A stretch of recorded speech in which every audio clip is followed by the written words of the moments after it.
MA শোনো, তোমার রূপের ঝলকে তো আমার চোখ ঝলসে যাচ্ছে। তুমি এত কিউট কেন? এক্সকিউজ মি, কোন ডিপার্টমেন্ট?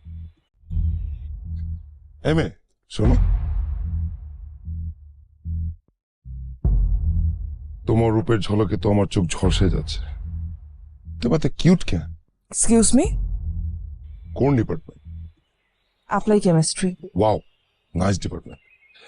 এই তোমার ফোনটা দাও তো, আমার ফোন নাম্বারটা দিয়ে দিচ্ছি, রাতে কথা হবে। আমি ফোন ইউজ করি না। এই যুগের মেয়ে নাকি ফোন ইউজ করে না। তুমি দেখতে তত আগুন, তোমার কথাবার্তাও ততটাই আগুন। তোমাকে ভালো লাগছে। আমার দেরি হয়ে যাচ্ছে। কথা হবে।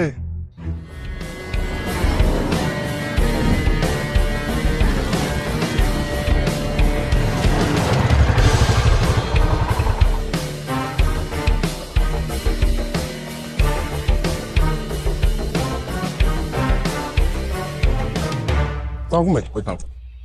ভাই পারতেছেন কেন ভাই? কি করছেন আপনি? আপু, আপনার আমার ধর্মের বোন আপু, আপনি আমার ক্ষমা করে দেন। আমি আপনাকে জীবনে জীবনে জীবনে নিশ্চয় করবো না। আচ্ছা পা ছাড়েন, পা ছাড়েন। না না আপু, আগে বলেন যে আপনি আমাকে ক্ষমা করছেন, তাহলে আমি পাছাবো না। বলেন আপু যে ক্ষমা করছেন, মন থেকে বলেন আপু প্লিজ। আচ্ছা ঠিক আছে, ক্ষমা করেছি। আপু করছেন তো ক্ষমা? হ্যাঁ। সত্যি তো আপু? ভাই মাফ করছে?